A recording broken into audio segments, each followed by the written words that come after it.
Next है cell envelope and it modification. Prokaryotic cell जो होता है जनरली बैक्टीरिया में कॉम्प्लेक्स सेल इन्वेलप होता है।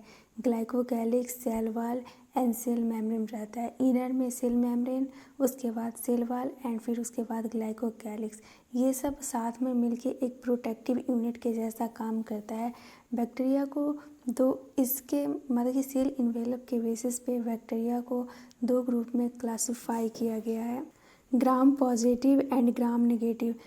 जो स्ट्रेन को रिस्पॉन्ड करता है उसको ग्राम पॉजिटिव बोलते हैं और जो स्ट्रेन को रिस्पॉन्ड नहीं करता है उसको ग्राम नेगेटिव बैक्टीरिया बोलते हैं। ग्लाइकोकैलिक्स जो होता है ये डिफरेंट बैक्टीरिया में इसका कंपोजिशन एंड थिकनेस जो रहता है वो डिफरेंट हो सकता है। स्लाइम लेयर ग्लाइकोकैलिक्स को हम जब बोलेंगे जब ये लूज शीथ होगा एंड जब ये थिक एंड टफ होगा तब हम इसको कैप्सूल बोलेंगे।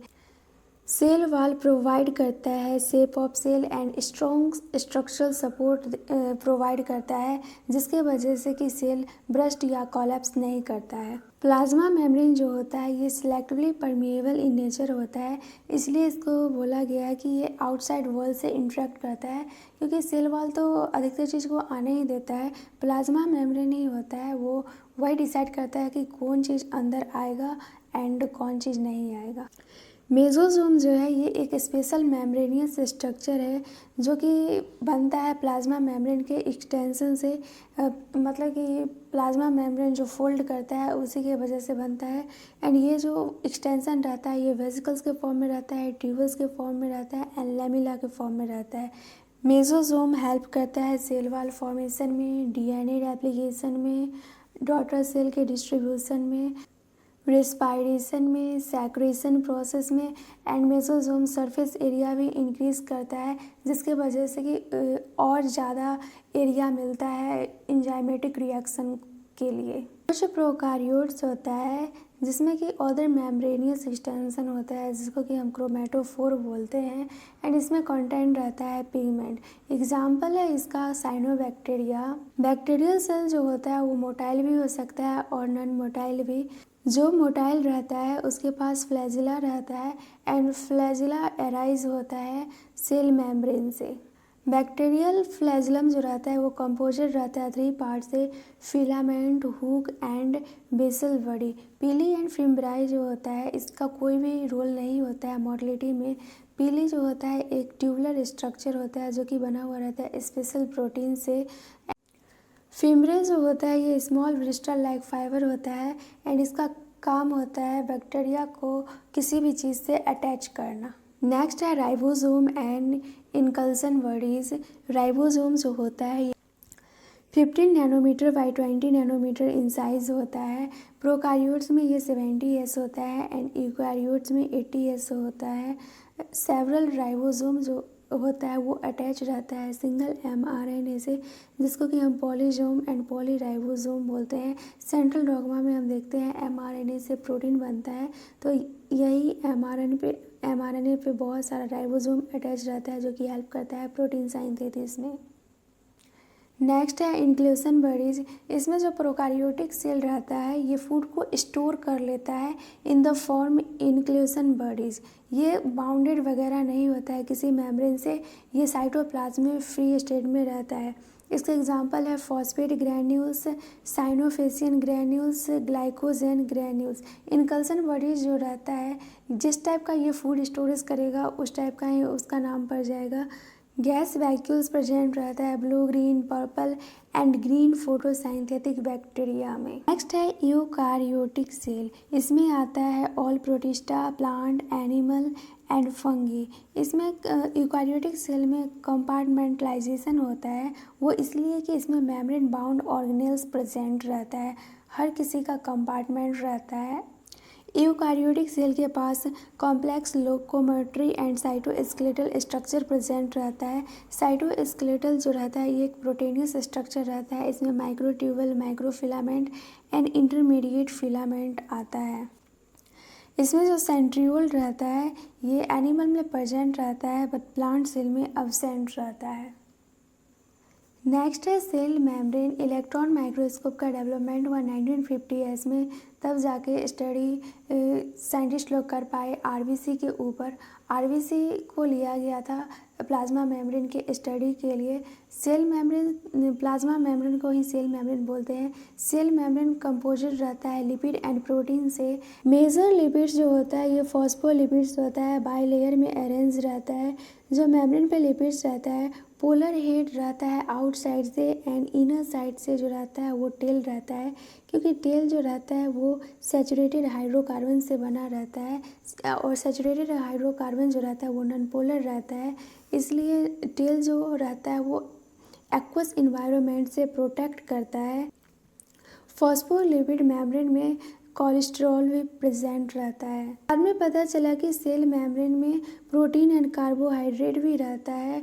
प्रोटीन और लिपिड का जो रेशियो रहता है वो सेल टू सेल वेरीज करते रहता है।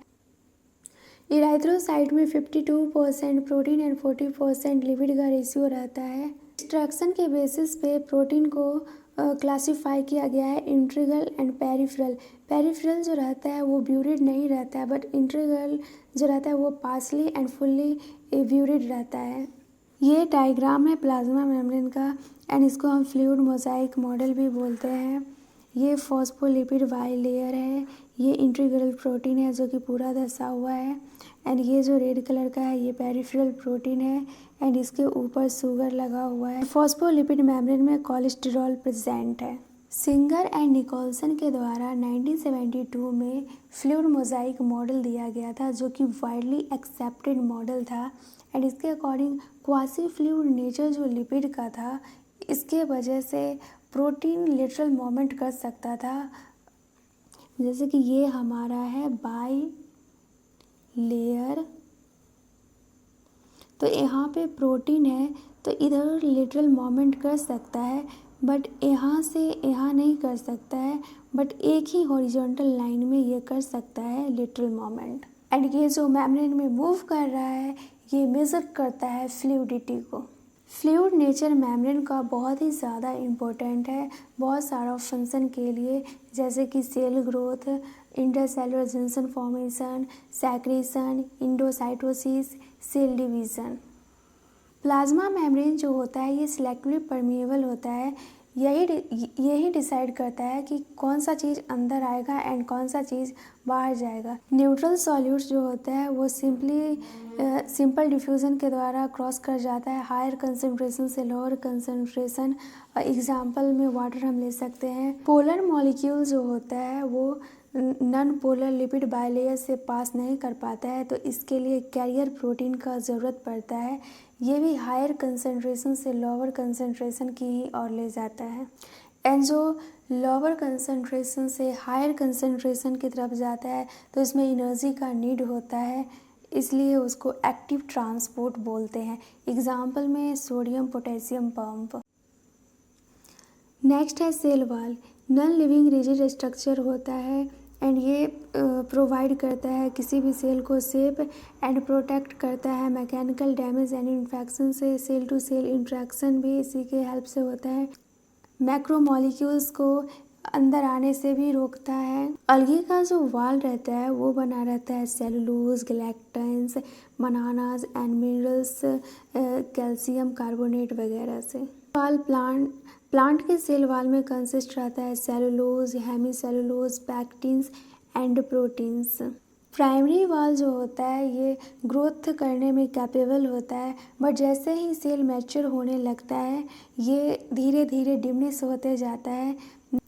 ये है हमारा प्लाज्मा मेम्ब्रेन। प्लाज्मा मेम्ब्रेन के बाहर जो था पहले प्राइमरी वाल था, अब प्राइमरी वाल सेल धीरे धीरे मैच्योर हो रहा है, तो प्राइमरी वाल के अंदर सेकेंडरी वाल का फॉर्मेशन होते जा रहा है एंड फाइनली प्राइमरी वाल जो होता है वो डिस्ट्रॉय हो जाता है, एंड ये हमारा मैच्योर सेल बन गया।